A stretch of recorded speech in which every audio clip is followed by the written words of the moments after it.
إن الحمد لله نحمده ونستعينه ونستغفره ونعوذ بالله من شرور أنفسنا ومن سيئات أعمالنا من يهده الله فلا مضل له ومن يضلل فلا هادي له وأشهد أن لا إله إلا الله وحده لا شريك له وأشهد أن محمدا عبده ورسوله يا أيها الذين آمنوا اتقوا الله حق تقاته ولا تموتن إلا وأنتم مسلمون يا أيها الناس اتقوا ربكم الذي خلقكم من نفس واحدة وخلق منها زوجها وبث منهما رجالا كثيرا ونساء واتقوا الله الذي تساءلون به والأرحام إن الله كان عليكم رقيبا يا أيها الذين آمنوا اتقوا الله وقولوا قولا سديدا يصلح لكم أعمالكم ويغفر لكم ذنوبكم ومن يطع الله ورسوله فقد فاز فوزا عظيما أما بعد إن خير الكلام كلام الله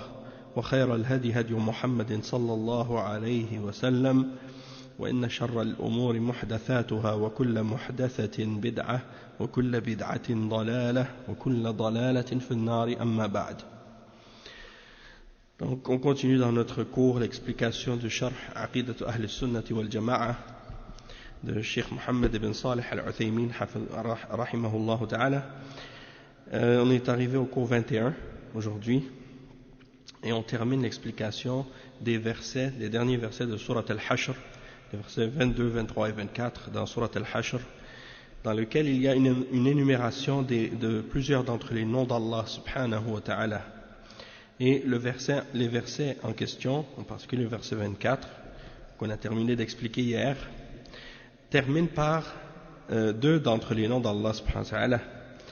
Et c'est Al-Aziz Al-Hakim. Allah subhanahu wa ta'ala dit wa huwa Al-Aziz Al-Hakim. On a déjà expliqué Al-Aziz, qu'est-ce que ça signifie. Et donc, on va passer maintenant à l'explication de Al-Hakim. Et donc, le cheikh dit qawluhu wa huwa Al-Aziz Al-Hakim sabaqa ma'na Al-Aziz. Amma Al-Hakim فمادتها حاء كاف ميم. وهذه المادة تدل على معنيين حكم وإحكام. فالإحكام يعني الإتقان بأن يكون الشيء مطابقا للحكمة تماما فينزل منزلته. فتبين لك الآن أن الحكيم مشتق من الحكم والإحكام الذي هو الإتقان. Donc le cheikh il explique que Al-Hakim, la racine de ce mot-là, c'est Ha, Kaf, Mim, les trois lettres. Ha, Kaf, Mim.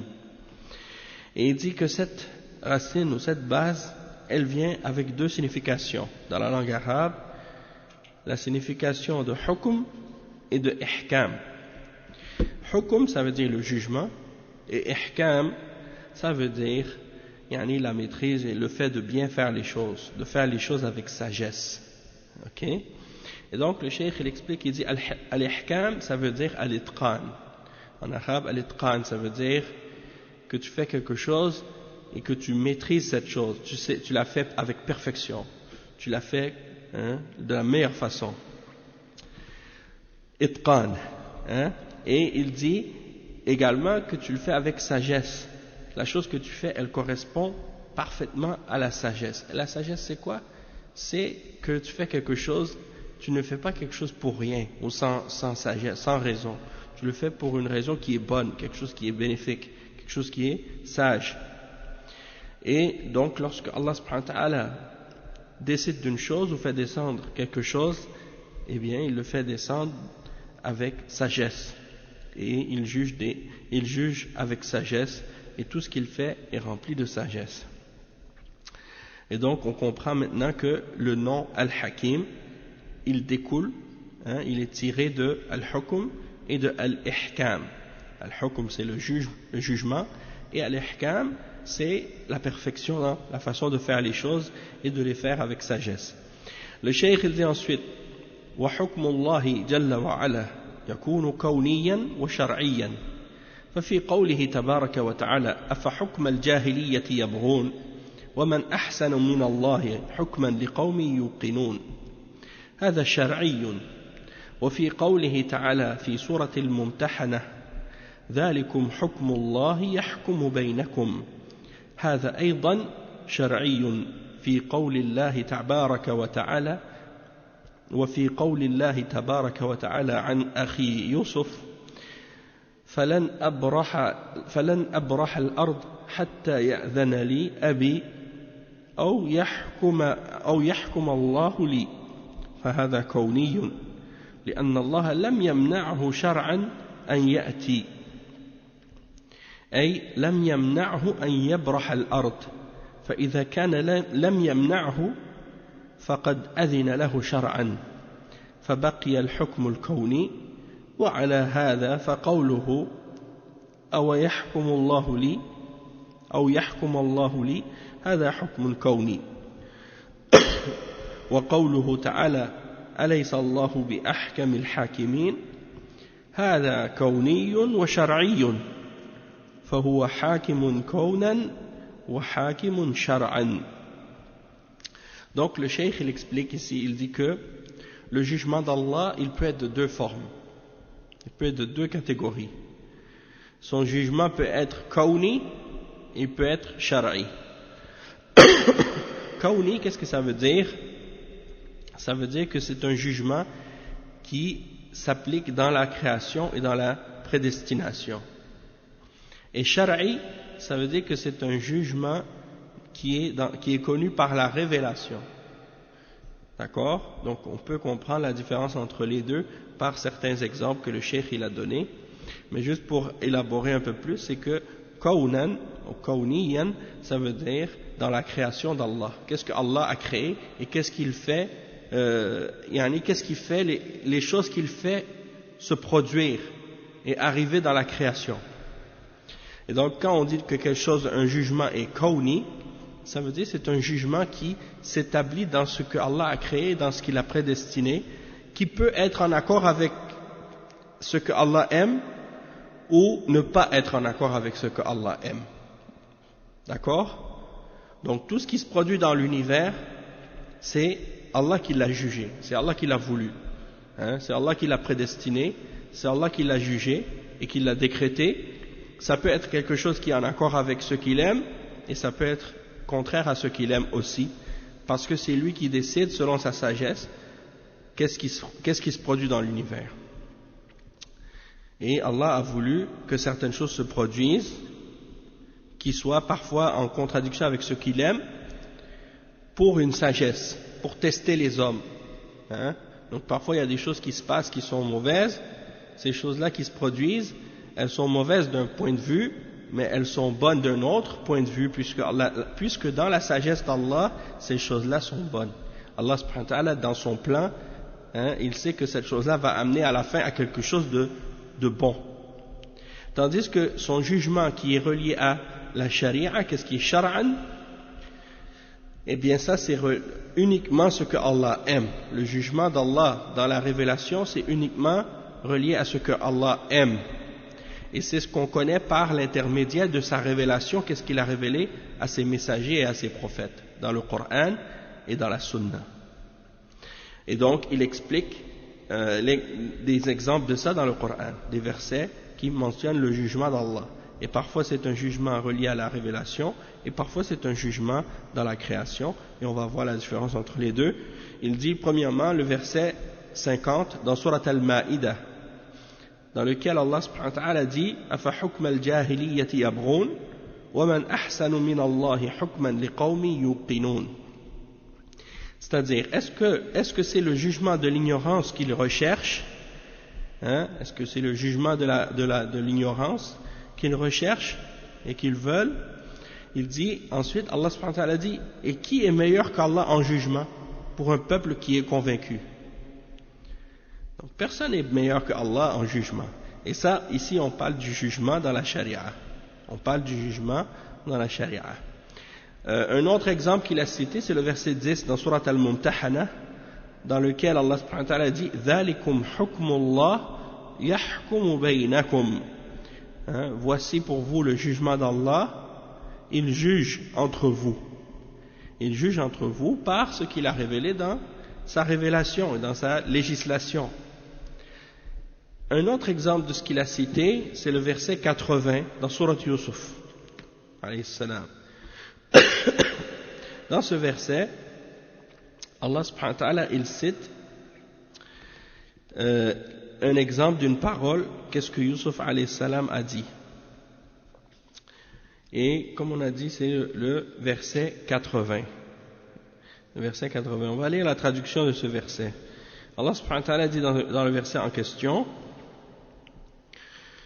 le cheikh, il ne cite pas le verset au complet, il cite seulement la fin du verset, dans lequel Allah subhanahu wa ta'ala dit « Je ne quitterai point le territoire jusqu'à ce que mon père me le permette ou qu'Allah juge en ma faveur et il est le meilleur des juges. » Donc le cheikh il dit que ça c'est un jugement qui est relié à la création et à la prédestination, puisque ce n'est pas Allah qui lui a légalement ou qui lui a religieusement interdit de sortir.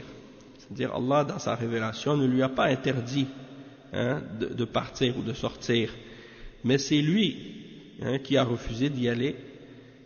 Et donc, étant donné qu'il n'a pas été interdit de le faire par une révélation divine, donc ce jugement-là, c'est un jugement relié à la création et à la prédestination et non pas à la religion. Et donc lorsqu'il dit « Aw yahkum Allahu li » ou que Allah juge en ma faveur, ça aussi c'est un jugement dans la création et dans la prédestination. Et lorsque Allah subhanahu wa ta'ala dit dans le verset 8 dans Surat At-Tin « Alaysa Allahu bi ahkamil hakimin » n'est-ce pas qu'Allah est le meilleur des juges, le plus juste des juges? Eh bien, le cheikh il dit que ça c'est les deux en même temps. Allah subhanahu wa ta'ala c'est le meilleur des juges dans la création et dans ce qu'il crée, dans ce qu'il a prédestiné et dans ce qu'il a révélé en même temps aussi. Donc, c'est le meilleur juge, kawnan wa shar'an. Et donc le cheikh il dit, il est un juge par le fait qu'il juge dans la création, dans ce qui se produit dans la création, et ce qu'il a prédestiné, et ce qu'il a décrété, et également dans la législation, dans la révélation qu'il a révélée à ses messagers. Ensuite, le cheikh il dit, فَإِنْ قَالَ قَائِلٌ مَا الْفَرْقُ بَيْنَ الْحُكْمِ الشَّرْعِي وَالْحُكْمِ الْكَوْنِي ما الفرق بين الحكم الشرعي والحكم الكوني؟ قلنا الحكم الشرعي ما أمر الله تعالى به العباد أو نهاهم عنه، أما الحكم الكوني فهو ما خلقه الله، فكل المخلوقات هذه كونية. وإنزال المطر حكم كوني، والصلاة حكم شرعي. وإذا كان الحكم نوعين شرعيا وكونيا فكل منهما مشتمل على الحكمة. صارت الأقسام 4: حكم كوني وحكمة كونية وحكم شرعي وحكمة شرعية. Donc le cheikh il donne un exemple d'une question qui peut être posée. Il dit, si quelqu'un nous demande quelle est la différence entre le jugement shari dans la révélation et dans la législation religieuse et al-hukm al-kawni, le jugement dans la création et dans la prédestination, c'est quoi la différence entre les deux jugements? Et le cheikh il dit, le jugement dans la révélation, c'est ce que Allah a ordonné à ses serviteurs ou qu'il leur a interdit dans la révélation. C'est ça le jugement religieux qui est basé sur la révélation. Tandis que le jugement dans la création, al-kawni, eh bien al-kawni, c'est tout ce que Allah a créé. Tout ce que Allah a créé. Et le terme kawni, ça vient de al-kawn. Kawwana, qu'est-ce que Allah a créé en réalité? C'est ce que ça signifie. Al-kawn, al-makhlouqat. Donc il dit toutes les créations font partie de qu'est-ce qui est kawni, qu'est-ce qui fait partie de al-hukm al-kawni. Et donc il dit par exemple la pluie lorsqu'elle tombe, ça c'est un jugement dans la création. La salat, c'est un jugement dans la législation, puisque c'est quelque chose que Allah a ordonné par sa révélation. D'accord? Et il dit donc, on peut comprendre donc que le jugement est de deux catégories, shar'i et kauni, et que les deux contiennent une sagesse. Les deux jugements contiennent une sagesse. Le jugement dans la législation, dans la révélation, et le jugement dans la création, les deux possèdent une sagesse. Et le cheikh, il donne l'exemple. Il dit donc, ça veut dire qu'on peut diviser ici les choses en 4 catégories. Le jugement dans la création et la sagesse dans la création, et le jugement dans la révélation et la sagesse dans le jugement de la révélation. Donc il y a la sagesse et il y a le jugement. Ok? Il y a le jugement et il y a la sagesse dans la création, et il y a le jugement et il y a la sagesse dans la révélation. Là, le cheikh, il va expliquer la sagesse de ces deux points de vue-là. Qu'est-ce que c'est la différence entre les deux? Et qu'est-ce que c'est la sagesse? Il dit وَالْحِكْمَةُ لَهَا وَجْهَانِ الأول وضعها على هذا الشيء المعين والثاني الغاية منها فكله حكمة. Donc il dit il y a deux points de vue. Lorsqu'on parle de la sagesse, il y a deux points de vue. La première, quand on parle de la sagesse, on parle du fait qu'on a mis les choses à la place qui leur convient. Hein? Donc avoir de la sagesse, ça comprend ou ça signifie le fait de mettre une chose à la place qui lui convient réellement. Hein? Ça c'est un premier sens de qu'est-ce qu'on veut dire par la sagesse. La deuxième, c'est l'objectif et le but pour lequel on a fait la chose en question. Hein? C'est quoi le but? C'est quoi la raison? C'est quoi l'objectif? Hein? Donc quand on dit que quelque chose est fait avec sagesse, eh bien ça implique ces deux choses-là. Qu'on a mis la chose à l'endroit ou à la place qui lui convient réellement, et qu'on l'a fait dans un objectif, dans un but qui est sage, qui est bon. Hein? Donc tout ça c'est de la sagesse. Le cheikh il dit فَكُلُّهُ حِكْمَةٌ فَكَوْنُ الْإِنسَانِ وُضِعَ عَلَى هَذَا الْوَجْهِ في أحسن تقويم فهذا لا شك أنه حكمة. يعني لم يكن الإنسان كالفرس يمشي على يديه ورجليه وهو دائما في انحناء، بل كان قائما منتصبا يتكيف من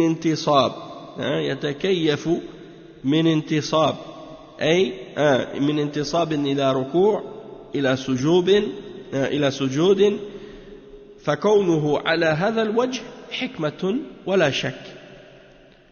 والغاية من ذلك أن يتمكن من الاتيان بالعبادات المتنوعة من ركوع وسجود وقيام وقعود. كذلك الشرع فالتشريعات كونها وقعت على هذا الوجه فهذا حكمة. فكون الصلاة على هذا الوجه قيام ثم ركوع ثم قيام ثم سجود فهذا لا شك أنه حكمة. Donc le cheikh il dit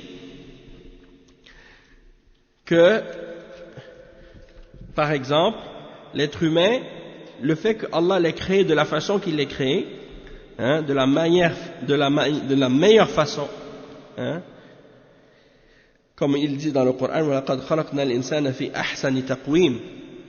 Allah subhanahu wa ta'ala a créé l'homme de la meilleure posture, hein, dans la meilleure posture, dans la meilleure façon. Il dit qu'il n'y a pas de doute qu'il y a une sagesse là-dedans. Allah subhanahu wa ta'ala, il n'a pas créé l'homme comme un cheval par exemple, qui marche sur quatre pattes, hein, qui est toujours penché. Non, il l'a créé droit. L'être humain est créé droit. Et il est capable, malgré qu'il est créé droit, debout, il est capable de s'incliner et de se prosterner. Et il n'y a pas de doute qu'il y a dans ça une sagesse. Il dit, et le but dans ça, c'est de permettre à l'homme d'être capable d'amener et de faire différentes formes d'adoration, comme le ruku' et le sujoud, et le qiyam, et le fait de s'asseoir. Le ruku' c'est l'inclinaison, le sujoud c'est la prosternation, le qiyam c'est le fait d'être debout, et le qu'ud c'est le fait d'être assis. Donc, le fait qu'il soit créé de cette façon, ça lui permet de pouvoir mettre en application ces différentes formes d'adoration que Allah subhanahu wa ta'ala a légiféré. Il dit de même que dans les législations que Allah a révélées, le fait que Allah ait révélé les choses de telle ou de telle façon, il y a une sagesse là-dedans. Et le fait que par exemple la salat soit disons établie sur différents mouvements, différentes positions, il y a une sagesse. Dans ta salat, tu es debout, après tu t'inclines, tu te relèves, après tu te prosternes. Il y a dans ça une sagesse. Une sagesse, c'est quoi quand on dit une sagesse? Quand on dit qu'il y a une sagesse dans ça, ça veut dire quoi? Ça veut dire qu'il y a un but, une raison, quelque chose qui a une raison et qui a une sagesse, quelque chose qui est sage dedans. Il y a une raison, quelque chose de bénéfique là-dedans. Et le cheikh il explique que il dit وَكَوْنُ الْغَايَةِ مِنْ هَذِهِ الْعِبَادَاتِ أَنْ يَصِلْ الْإِنسَانِ إِلَى أَسْمَى الْغَايَاتِ فَهَذَا أَيْضًا حِكْمَةٌ. Donc le fait que le but de ces différentes adorations, c'est que l'homme puisse arriver aux objectifs le plus noble des objectifs et le plus important de tous les objectifs, il y a dans ça une grande sagesse aussi. Il dit وَكَوْنُ الْحَائِضِ تَقْضِي الصَّوْمِ وَلَا تَقْضِي الصَّلَاةِ حِكْمَةٌ شَرْعِيَّةٌ. وإذا تأملت وجدت أن الحكمة من ذلك هو أن الصيام لا يتكرر والصلاة تتكرر فما نقص منها أيام الحيض جبر في أيام الطهر. وأيضا لو أن المرأة ألزمت بقضاء الصلاة لكان ذلك مشقة عليها لأن الصلاة تتكرر في كل يوم أما الصيام فلا يأتي في السنة إلا مرة.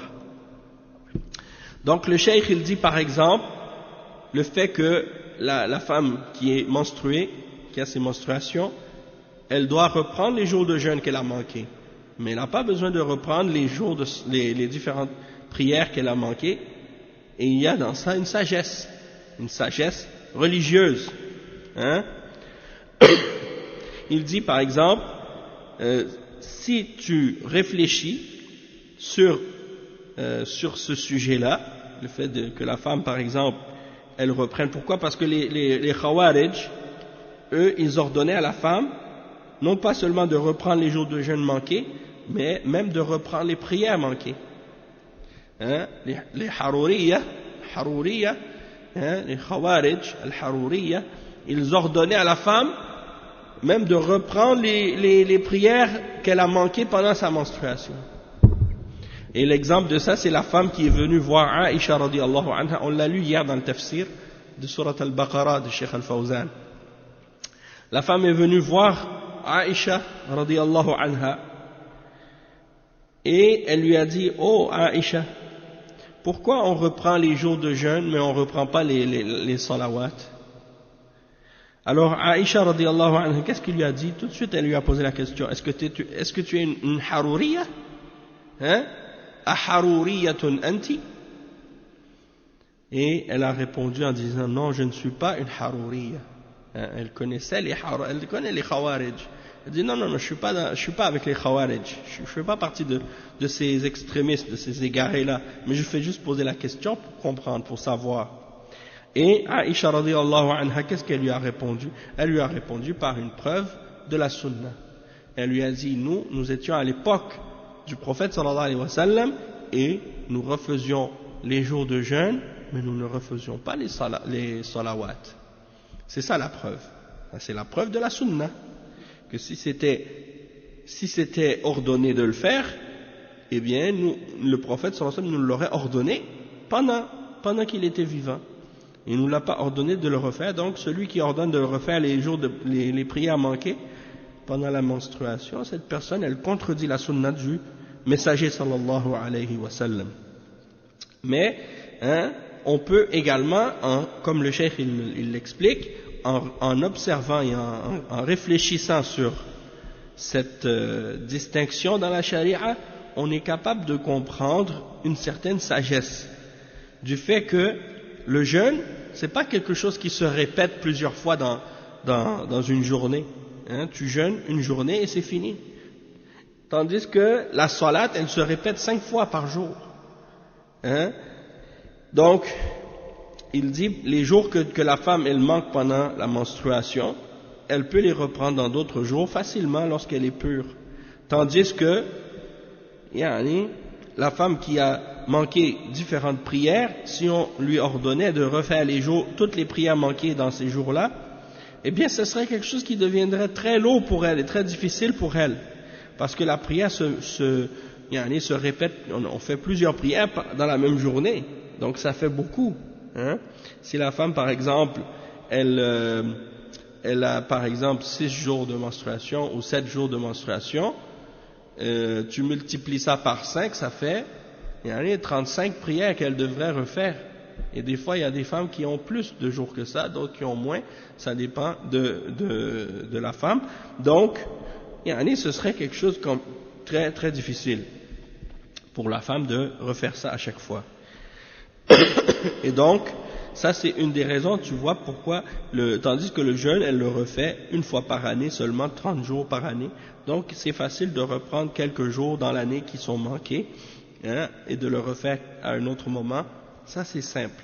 Il dit, Al-Khulasa, il dit, Wal-Khulasa, أنه يجب أن تعلم أن الحكيم مشتق من الحكم والإتقان والإحكام من الحكم والإحكام وأن الحكم ينقسم إلى قسمين كوني وشرعي وأن الحكمة تنقسم إلى قسمين غائية وحالية أو صورية فكل هذا يتضمنه اسم الحكيم وسبق أدلة ذلك.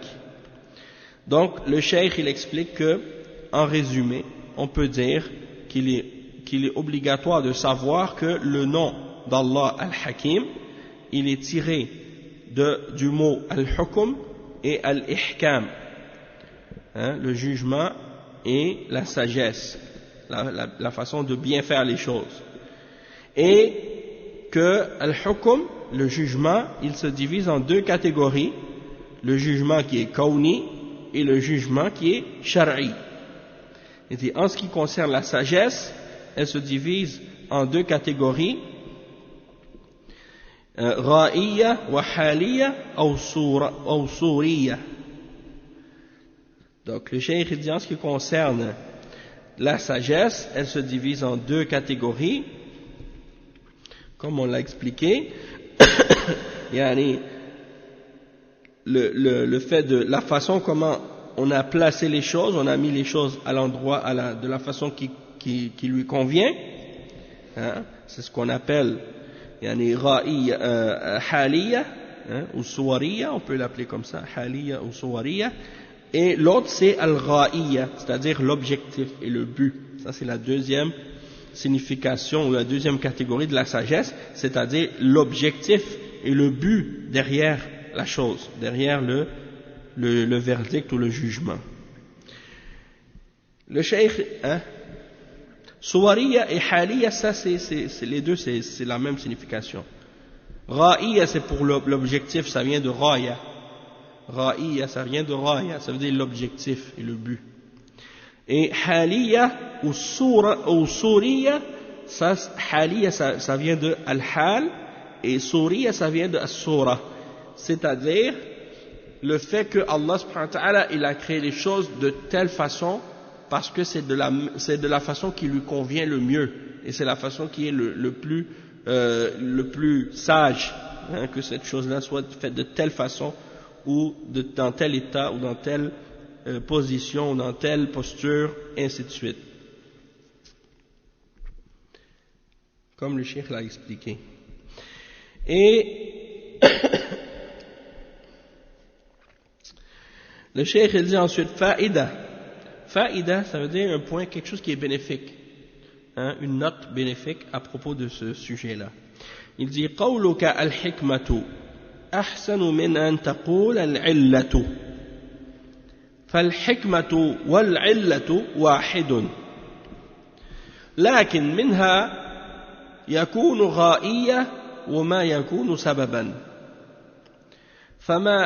فما أثار الشيء فهو سبب وما كان غاية الشيء فهو غاية فمثلا الإنسان على هذه الصورة لا شك أن هذه حكمة صورية حالية وكونه خلق على هذه الصورة ليؤدي العبادة على الوجه الذي يريده الله هذه غائية.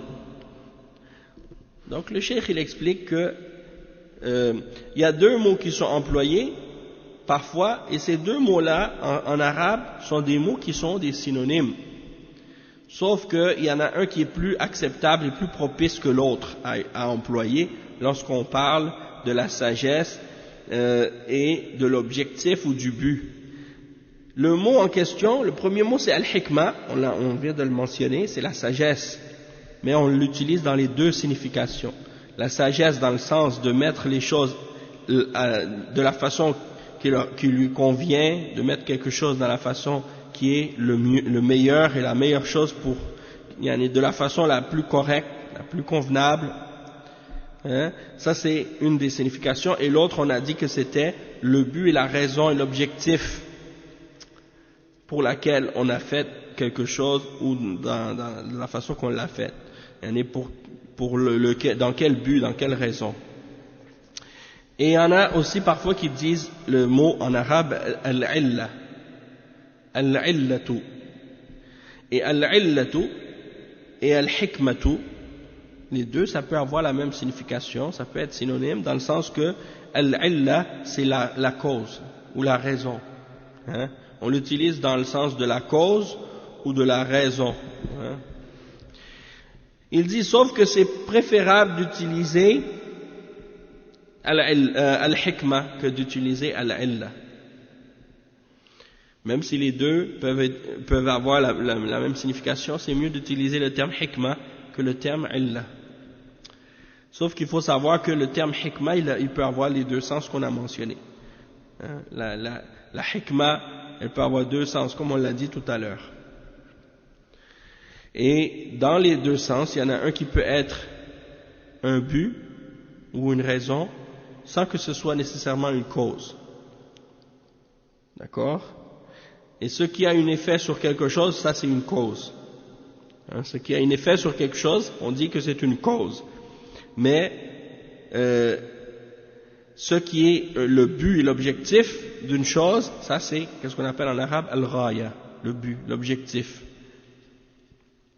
Et donc il dit par exemple le fait que l'être humain soit créé dans telle forme et de telle apparence ou de telle façon, il n'y a pas de doute que dans ça il y a une sagesse dans la forme et dans l'apparence et dans l'état. Il y a une sagesse dans ça.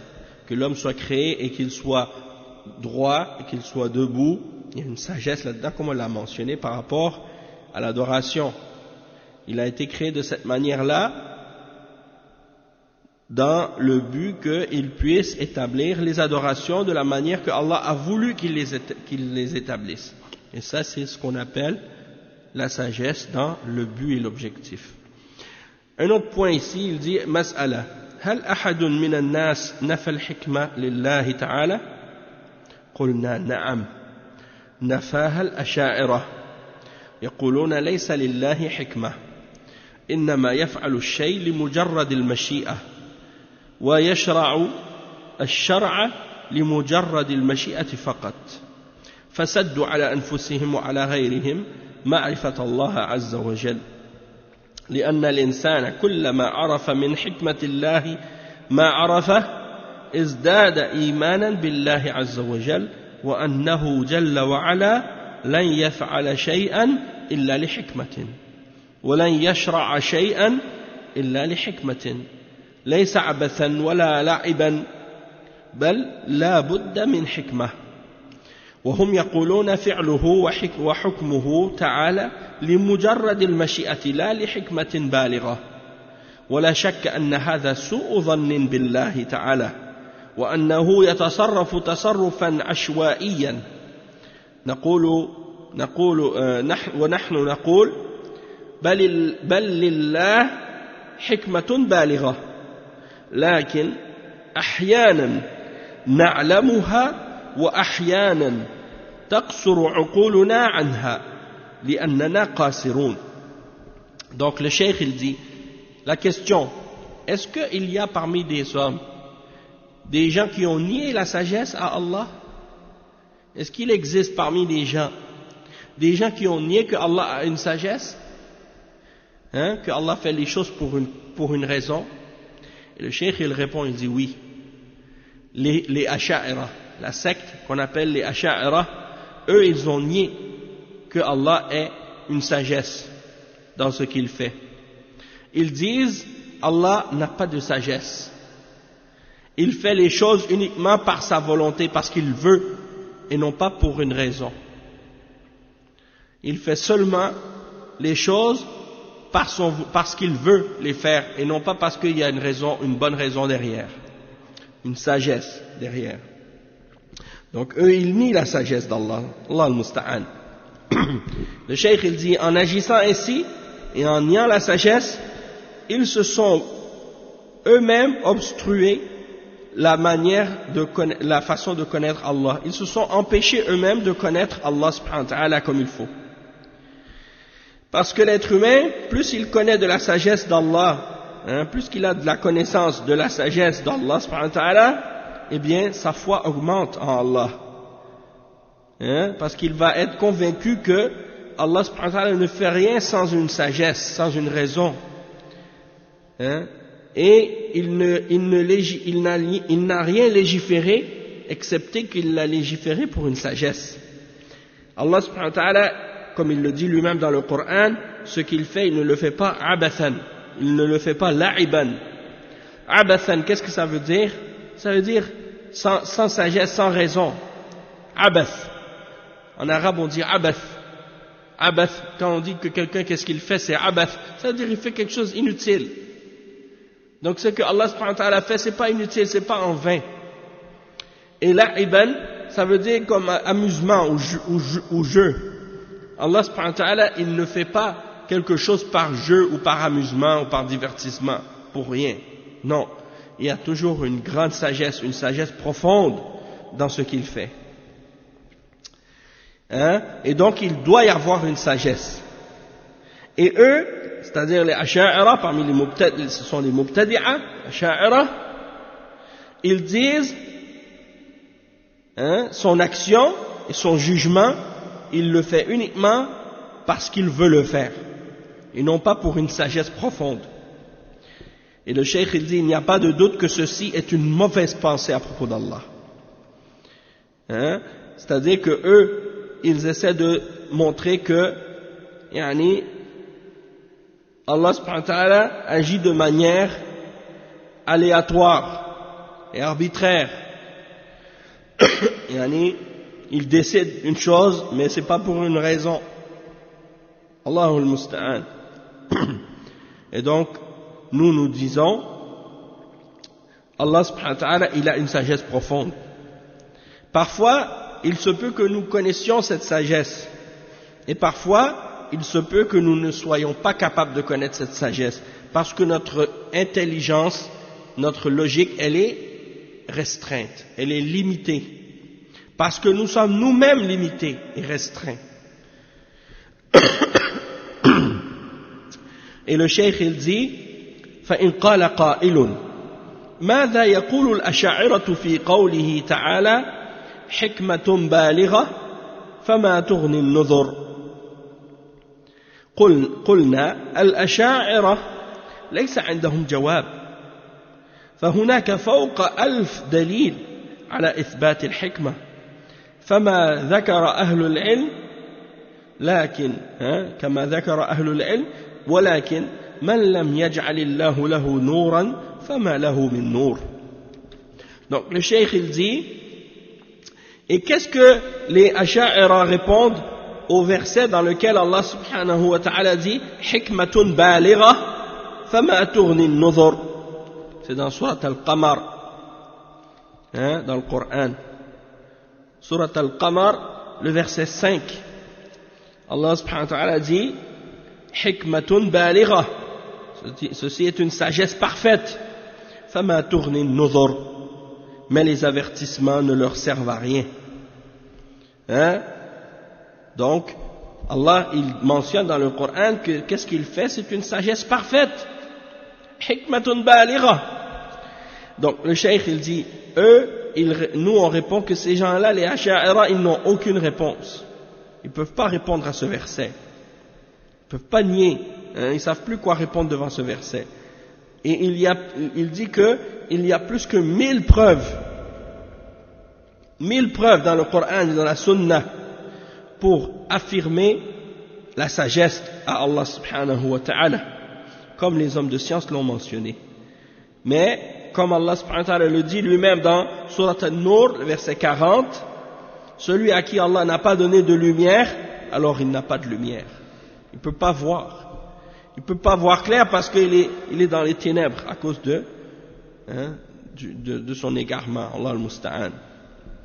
Après le cheikh il dit ثم إن الحكمة أحيانا تكون واضحة كل يعرفها وأحيانا تكون خفية لا يعلمها إلا الراسخون في العلم فحكمة الله تعالى على ثلاثة أقسام من حيث الظهور والخفاء. أولا تارة تكون الحكمة واضحة لكل أحد، وثانية تارة تكون خفية على كل أحد، وثالثا تارة تكون واضحة لأهل العلم الراسخين فيه وخفية على من دونهم. Donc il dit qu'en ce qui concerne la sagesse, parfois elle est claire pour tout le monde. Tout le monde peut la connaître. Et parfois elle est cachée, elle est subtile. Seulement les hommes qui sont enracinés dans la science sont capables de la connaître et de la comprendre. Et donc la sagesse d'Allah subhanahu wa ta'ala, en ce qui concerne le fait qu'elle soit apparente ou cachée, elle se divise en 3 catégories. La première, c'est la sagesse qui est claire pour tout le monde. Les savants et le commun des musulmans, tout le monde la comprenne. Et la voient et la comprennent facilement. Il y a d'autres sagesses qu'elle est cachée à tout le monde. Aux hommes de science et aux musulmans en général. Ils ne peuvent pas la comprendre, la sagesse. Et il y a d'autres sagesses qui sont parfois claires pour les hommes de science, qui sont fermement enracinés dans la science, mais qui sont cachés. La sagesse, cette sagesse, elle est cachée pour ceux qui ne font pas partie de ces hommes de science-là. Donc c'est quelque chose qui est relatif, dans le sens que la sagesse, c'est pas tout le monde qui est capable toujours de la comprendre. Parfois, tout le monde est capable, parfois personne ne peut la comprendre, et parfois les hommes de science peuvent la connaître, mais pas le commun des musulmans. Faïda, un autre point bénéfique.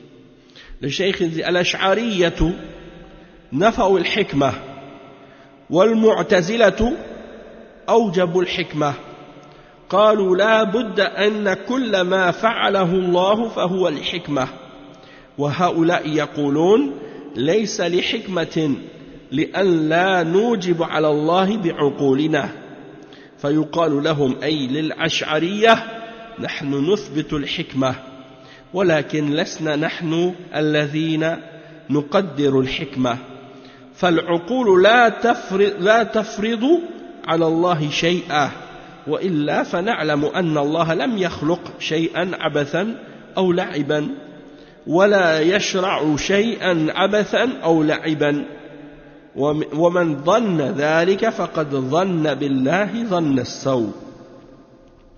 Donc le cheikh dit le point bénéfique c'est quoi? C'est que les Asha'ira ils ont nié la sagesse, tandis que les Mu'tazila eux ils l'ont imposé la sagesse, ils l'ont rendue obligatoire. Ils ont dit il faut absolument que ce que Allah subhanahu wa ta'ala fasse soit pour une sagesse. Et c'est pour ça que ceux-là ont dit, c'est-à-dire les Asha'ira, ils ont dit Allah n'a pas de sagesse. Pourquoi ils ont dit qu'Allah n'a pas de sagesse? C'est pour répondre aux Mu'tazila. Donc, ils ont juste voulu opposer les Mu'tazila en disant le contraire de ce qu'ils ont dit, sans réfléchir. Et c'est ça souvent qui arrive de la part des gens qui veulent réfuter les gens de bid'a, mais qui n'ont pas d'ilm. Ou qui veulent réfuter des kuffars, mais qui n'ont pas d'ilm. Donc, ils entendent par exemple le mubtadi' qui affirme quelque chose, et eux, ils pensent que la façon de le réfuter, c'est de dire le contraire de lui.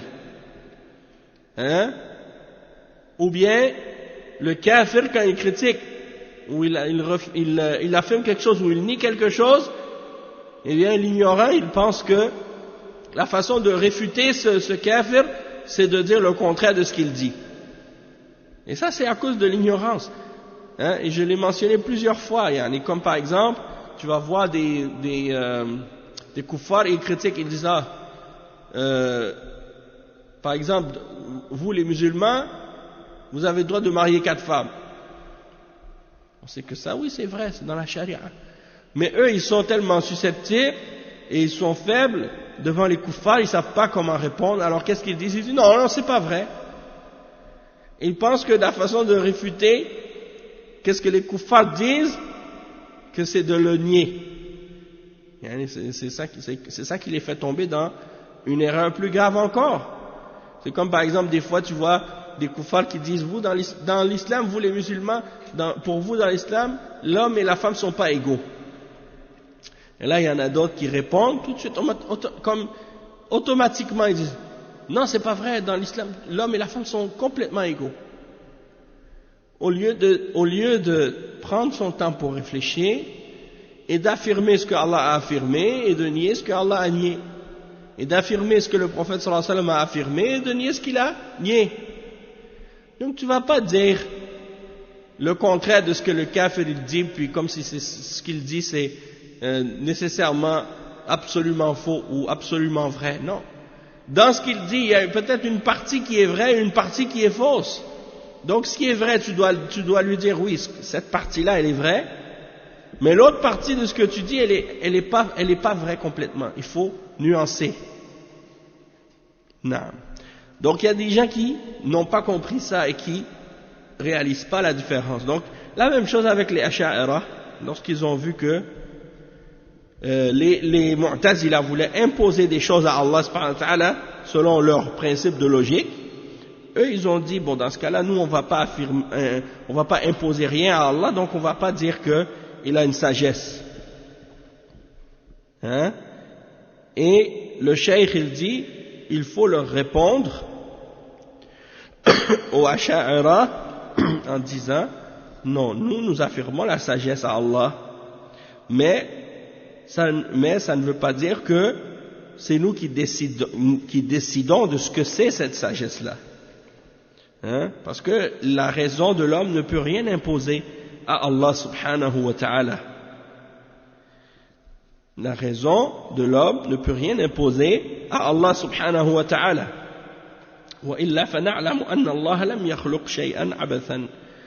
Parce que mais sinon nous savons néanmoins que Allah subhanahu wa ta'ala n'a rien créé sans raison, ou par divertissement, ou par jeu, et qu'il n'a rien légiféré dans sa législation qui serait inutile ou qui serait un divertissement ou un jeu ou sans sagesse, sans raison. Et celui qui pense cela, celui qui pense que Allah aurait légiféré quelque chose pour rien ou sans raison ou de façon inutile ou par jeu, ou par divertissement, ou par amusement, hein, pour s'amuser, non. Celui-là, il a pensé du mal à propos d'Allah. Et c'est surprenant qu'ils disent ça à propos des Mu'tazila, hein, qu'ils agissent de cette manière avec les Mu'tazila en ce qui concerne la sagesse d'Allah subhanahu wa ta'ala, alors que dans ce qui a rapport avec les noms et les attributs d'Allah, hein, ils sont tombés dans cette erreur-là, de vouloir imposer des choses à Allah subhanahu wa ta'ala en ce qui concerne ses noms et ses attributs. C'est comme lorsque il nie par exemple que Allah soit au-dessus de son trône, ou que Allah ait une main, ou que Allah ait des yeux, ou que Allah subhanahu wa ta'ala ait soit descendre au dernier des cieux, ou qu'il vienne au jour de la résurrection. Eh bien dans ces questions-là, ils disent on ne peut pas dire ça à propos d'Allah. Et c'est comme si il disait à Allah, oh Allah, tu ne dois pas te décrire toi-même de cette façon. Et c'est comme s'il disait au messager d'Allah, oh messager d'Allah, tu ne dois pas parler à propos d'Allah de cette manière. Cette manière ne convient pas. Hein? Cette façon de parler d'Allah ne convient pas à Allah. A'udhu billah. Donc ils sont tombés dans la même chose que ce qu'ils reprochent aux Mu'tazila. Hein? De vouloir imposer à Allah en se basant sur leur logique des choses. Hein? Dans la sagesse, ils ont pensé qu'ils allaient purifier Allah en disant qu'il n'a pas de sagesse. Allah al-Musta'an. Tandis que, en ce qui concerne les noms et les attributs, eh bien parfois ils nient des noms et des attributs à Allah subhanahu wa ta'ala en disant que ils savent mieux que Allah qu'est-ce qui lui convient. Et donc ça c'est l'exemple de l'égarement des gens de bid'a qui prétendent vouloir défendre la sunna mais sans science. Et c'est comme ça que les Ash'ara ont dévié. Et c'est comme ça que beaucoup d'autres ont dévié également. Même les Mu'tazila, quand ils ont affirmé les noms et qu'ils ont nié les attributs, ils ont voulu faire ça d'une certaine façon pour refuter les Jahmiyyah. Hein? Mais sans science encore une fois. En se basant uniquement sur leur logique. Donc toute personne qui va établir un système de pensée ou une idéologie par laquelle il pense pouvoir réfuter des innovateurs ou réfuter des kuffars, des mushrikines, des gens qui ont des religions déviées, il veut les réfuter, mais il les réfute sans science, le résultat c'est qu'il va tomber lui-même dans la bid'a ou bien dans la mécréance aussi, parfois. Et tu vois même aujourd'hui, des gens qui se convertissent à l'islam, ou bien qui sont nés musulmans, et qui veulent essayer de réfuter des chrétiens et rentrer dans des débats avec des chrétiens, ou avec des juifs, ou avec des athées, ou avec des gens d'autres sectes, et qui n'ont pas la science suffisante et nécessaire pour le faire, et qui finissent par la suite à tomber dans l'hérésie, ou même dans la mécréance à cause de ça. Et parfois certains sont même tombés ils sont même retournés dans la mécréance du christianisme. Et tu les vois aujourd'hui, ils sont revenus maintenant dans la mécréance des chrétiens, et dans le shirk des chrétiens, et dans les bid'a des chrétiens. Et ils se disent maintenant ils pensent maintenant qu'ils ont retrouvé la vérité. Nasallallahu al-afiyah. Et tout ça, c'est à cause de leur manque de connaissances et de leur naïveté, de leur ignorance, qu'ils sont rentrés dans des sujets qu'ils ne connaissent pas, qu'ils ne maîtrisent pas. Ils ont voulu débattre avec des gens qui sont rusés, qui ont des shubuhat et ils ne savaient pas comment les réfuter. Alors, ils sont tombés dans l'égarement à cause de ça.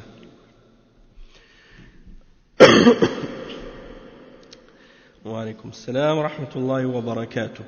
Donc ça c'est ce qui termine l'explication des versets de Surat Al-Hashr qu'on a expliqué. Donc on a commencé l'explication de ces versets-là depuis quelques semaines déjà. Et donc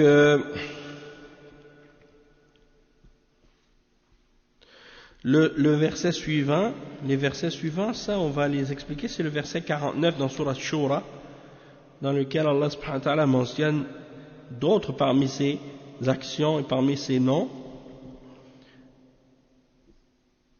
Et on va laisser celui-là pour le prochain cours. On va s'arrêter donc ici et on continuera pour ce sujet au prochain cours, Inch'Allah. Donc, on va s'arrêter ici, Inch'Allah. Subhanakallahumma wa bihamdika ashhadu an la ilaha illa anta astaghfiruka wa atubu ilayk. Wa sallallahu wa sallam ala nabiyyina Muhammad wa ala alihi wa sahbihi ajma'in. Wassalamu alaykum wa rahmatullahi wa barakatuh. Naam. Ah oui, je voulais juste mentionner en même temps, pour ceux qui écoutent sur la radio, que le nouveau programme des cours a été mis en ligne sur le site, bon pas sur le site mais sur Twitter. Je l'ai posté, le nouveau programme, et je l'ai mis sur Twitter comme je dis. Je vais l'envoyer également sur le site. Inch'Allah, la mise à jour va être faite sur le site aussi. Salafi de Montréal. Puis je vais le diffuser, je vais l'envoyer à plusieurs frères sur différents réseaux pour que les gens soient au courant de notre nouveau programme. Donc on a terminé le cours de Aqidatu Ahl Sunnati wal Jama'a. Maintenant on va commencer le deuxième cours de la soirée. C'est le tafsir de Surat al-Baqarah de Cheikh Salih al-Fawzan. Donc, mais avant de commencer, je vais juste mentionner le programme, je vais juste lire le programme, Inch'Allah. Donc, les cours auront lieu maintenant du lundi au dimanche. Du lundi au dimanche, il y aura des cours tous les jours de la semaine. Et tous les cours seront entre Maghrib et l'Isha. D'accord? Tous les cours seront entre le Maghrib et l'Isha. Les cours entre le Maghrib et l'Isha, juste pour vous mentionner en fait les heures ici à Montréal. On fait le Maghrib actuellement à 4h35 et l'Isha on fait à 7h15. Et ça, je vais vous dire qu'est-ce que ça donne en heure française. Donc 4h30, ça équivaut à 22h30, 22h35, ça c'est pour le Maghrib. Et pour le Isha, on a dit 7h15, ça veut dire ça équivaut à 2h15 du matin. Donc c'est presque dans la nuit là. Donc c'est seulement les couches tard les oiseaux de nuit là qui vont pouvoir suivre ça. Mais bon, sinon il y aura toujours les enregistrements, Inch'Allah. Parce que nous déjà ici à 4h là, 4h35 il fait déjà noir, c'est la nuit qui commence.